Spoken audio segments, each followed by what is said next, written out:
السلام علیکم، امید ہے آپ سب خیریت سے ہوں گے اور سب کو رمضان مبارک ہو۔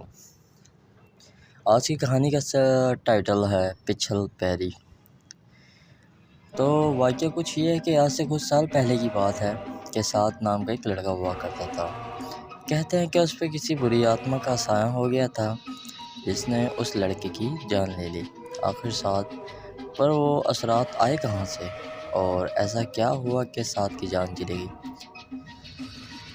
تو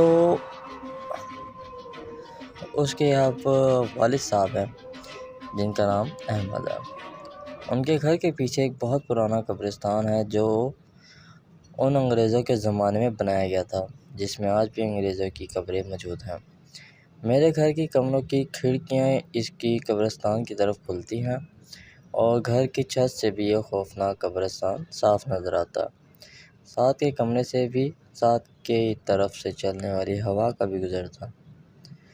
رات تقریباً 2:30 بجے سات معمول کی طرح پڑھائی کر رہا تھا۔ کھڑکی سے باہر جھانک کر دیکھا تو دور دور تک کسی کا نام و نشان تک نہیں نظر آ رہا۔ قبرستان میں ایک عجیب سی خاموشی ہے، پرندے بے چینی میں ادھر سے ادھر جا رہے ہیں۔ اچانک کتے بھونکنے شروع ہو گئے جیسے کسی غیر انسانی مخلوق کو دیکھ لیا ہو۔ سعد ان آوازوں سے پریشان ہو کر کھڑکی بند کرنے کے لیے جا رہا ہے اور بالکل بھی اسے اندازہ نہیں کہ اب جو منظر وہ دیکھنے والا ہے اس کی زندگی بدل کر رکھ دے گا۔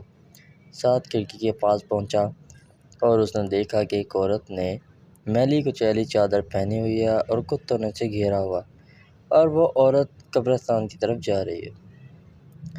سعد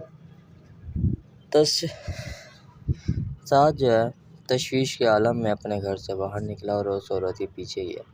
اتنی دیر میں وہ عورت قبرستان کے اندر جا چکی تھی۔ سعد نے سوچا کہ رات کے اس وقت قبرستان میں جانا ٹھیک نہیں، لیکن اس کا دل کچھ اور ہی کہہ رہا تھا۔ بس پھر وہی ہوا جس کا ڈر تھا۔ سعد اس عورت کی قبر تک پہنچ گیا اب اور اس کے عورت کے آمنے سامنے کھڑا ہے۔ سعد نے اس سے پوچھا کہ وہ کون ہے، اتنی رات کو یہاں کیا کر رہی ہے؟ اب انسانی ہڈیاں چٹکنے جیسی آواز آتی ہیں۔ اس عورت نے بنا مڑے اپنی پوری گردن پیچھے گھما لی۔ اس کا خوفناک چہرہ سعد کی طرف تھا اور باقی کا جسم دوسری طرف۔ سعد یہ سب دیکھ کر اپنے ہوش و حواس میں کھو بیٹھا اور پاگلوں کی طرح وہاں سے بھاگا۔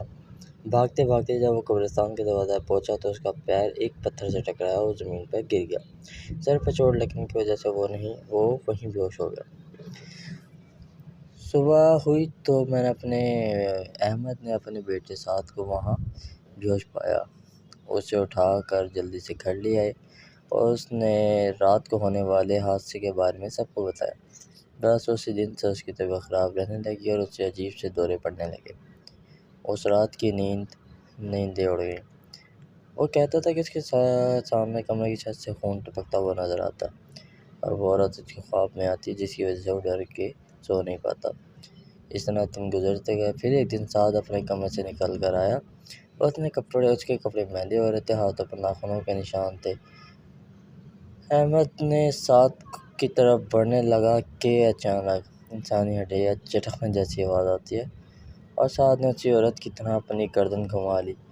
اب اس کی گردن احمد کی طرف تھی، اس کا جسم پیچھے کی طرف، اور دیکھتے ہی دیکھتے سعد کی لاش زمین پر گری ہوئی نظر آتی ہے۔